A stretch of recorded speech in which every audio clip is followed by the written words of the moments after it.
Tierra Nicole. I'm Sam. I'm Chandler. I'm Rouge. I'm Mira.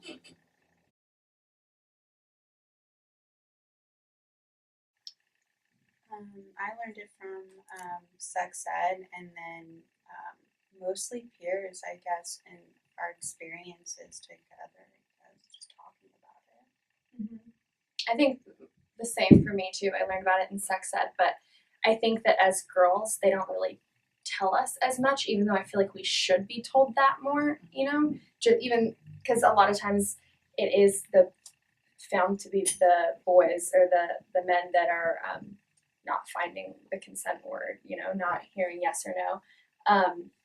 But I think it's important for us to know as well. But it's just kind of a thing that I think that as girls we know, to hear that word yes or no, and that's consent or not. I don't know if that's making sense, but no, it is. I think that makes sense because girls are the only or supposed to be the only people who can say either yes or no, and then guys just go with it. And then if it's not yes, then they just still try to come on in there. Mm-hmm. Yeah. But girls have the power just to verbalize either yes or no.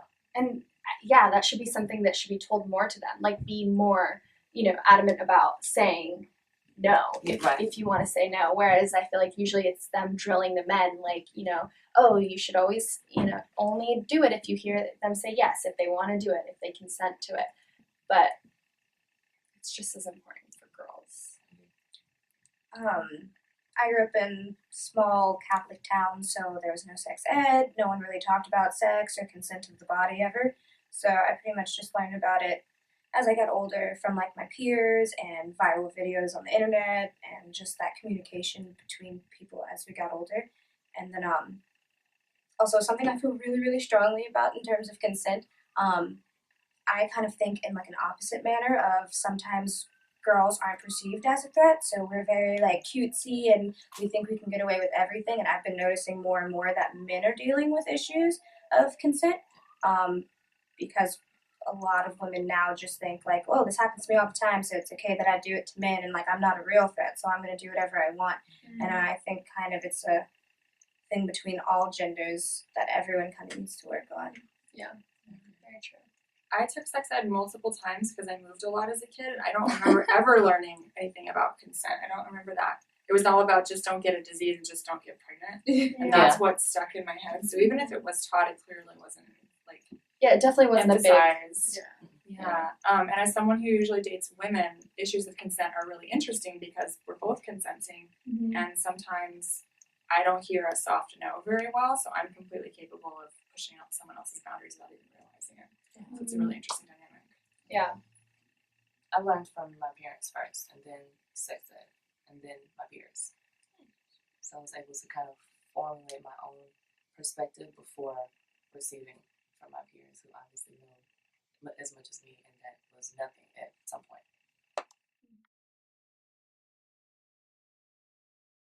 So I'm 22, and I usually like to date people in their 30s and up. And I find when I date older men, it's more of let's go on dates and like do nice things. Let's, instead of just, hey, come over, let's Netflix and chill. I feel like the older you get, the more past that you move. Yeah. I've gotten that in dating people who are maybe a few years older than me, they may have an expectation, or they may know that I'm a millennial, and so they may try to meet me there in the millennial dating pool, but I am not there. And so then there's a bit of confusion, and then there is a conversation, and then there's, okay, so we're actually going to go about it this way. Because I am a millennial, but I don't totally subscribe to the millennial perspective on dating and how to date and what's appropriate. Not at all. Well, what about the whole, like, once you are dating someone, so you get over that hump of trying to date someone, and then now you're dating them, and then you have all these distractions for you and your partner that are, involved with Instagram and Snapchat, and I feel like that always causes a huge problem in my relationship, because it's like I was saying, like, a lot of things can be erased. So you always have like a little bit of doubt, even though you trust the person. There's temptation and distraction everywhere now, literally in your hands at all times. Yeah, I think it's Oh, I'm just thinking of people, because I'm in a non-monogamous relationship, so that doesn't affect me at all. But when I think about people that are, it does. And I've heard people complain like, I hate looking at their feed and seeing these girls complimenting them or whatever. Yeah.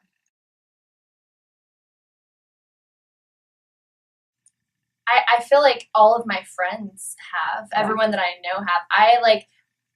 I missed it in my relationship. I started dating right as they started to become popular, but I kind of grew up around it, and everyone that I knew, everyone that I live with and stuff is all, that's what you do. You meet someone online, you meet someone on your phone, and then you talk to them on your phone, and whether you like them or not is, you decide that through text and messaging, and then you meet up. I've personally seen my friends use Tinder as an example, and it's gone both ways for them. They've had really good experiences and then really bad experiences, and just from the bad experiences have just been okay, well, they would ask me, well, why don't you want to sign up for it, or why don't you want to do it? And it's well, for those bad reasons. And I'm the type of person, I'd rather meet someone in person, get to know them. And I feel online, half of the time everything's fake. I mean, everything's edited, or they could be lying about, you don't know, they could be a serial killer. I have anxiety anyway, so I feel knowing my luck, if I were to meet someone, it wouldn't be the person, or it would be someone catfish. Right. Yeah, something like that would happen to me. Yeah. So I completely would just avoid all online dating. So see, and I have a more positive online dating outlook, or I guess experience too. So I have super bad anxiety as well, which is really it's hard for me to meet people in person. And when I moved to LA, it was super hard for me to make friends in this town. And all of my friends back home were like, oh my god, you should try Tinder. It's this new app, blah, blah, blah. So I got on, and I was like, oh, this kind of helps. I can meet people nearby. And I'm just always super cautious with any online dating. I do the whole, we're going to meet up here. It's going to be 5 minutes away from my house, even though you don't know that. But I need to be close to a safe zone. I send my best friends hey, this is this dude's name, his phone number. This is where we're going to be at. Check in. But I've made a lot of connections in the past couple of years just off of online dating. I still have a lot of friends that I met through Tinder, some romantic interest from Tinder, and I've met some really, really genuine people from it. And I feel it's easy for it to be a source of disconnect, but I feel if you go about it the right way and you just happen to come across other people using it the right way, it's a good way to connect for our age. And now it's everyone's on doing online dating. I see 50 and 60-year-olds on Tinder, and I'm all right, guys. I feel it started out with 50 and 60-year-olds though, with eHarmony. Yeah. And we were ew, online dating, that's so embarrassing. Don't say it out loud. And now it's everyone does it. I feel different age groups have their different things too. Millennials were all on Tinder, and then you get to your 30s and 40s, and everyone's on Plenty of Fish, and what's the other? Okay, Cupid's really popular. Older people are on I think I've also had the experience, and I don't have a significant following or on social media or anything, but I am very intentional, and so with me presenting myself with intention through social media, you have these people who are attracted to that intention, and it's not as genuine to me versus someone seeing me on the street or in a grocery store or at a club or a lounge. Because on social media, if I am approached, if and when I am approached, my first question is, what do you want? But if I meet you in person, then it's okay, because you can feel the warmth of that person if it's there. I think that they're being used more to talk. They're not being used as much as to find a relationship. Right. Would you say?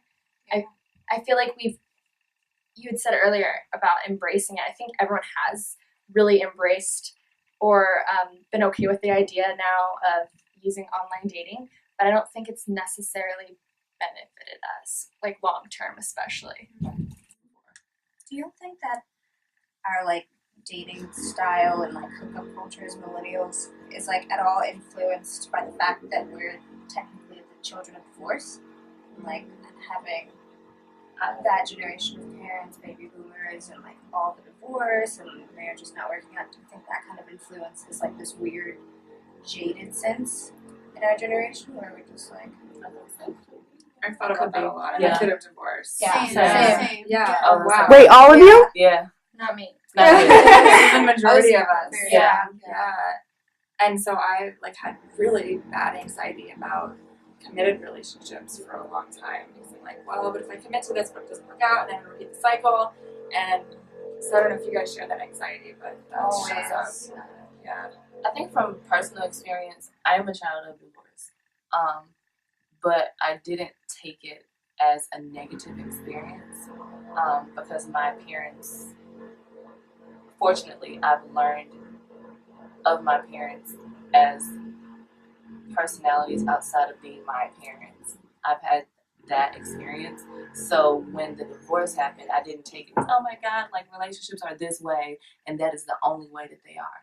Not at all. That was not my experience. I think being a child of divorce and within my family, I've taken higher value on relationships, and so that may be the opposite effect. But that's been my experience. I value people more because I've had that experience, the divorce experience, as a millennial. I think what I learned from that was that if it's not working out, there are other options and you deserve to be happy.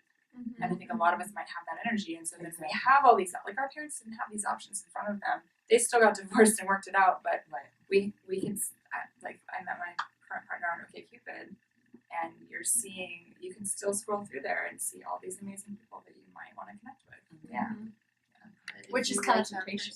Yeah. You're gonna stay with that person. Ideally, you're going to stay with that person, but if you have a really bad fight and you start to like question it, You might be scrolling. yeah, it's Yeah. easy to have that backup idea.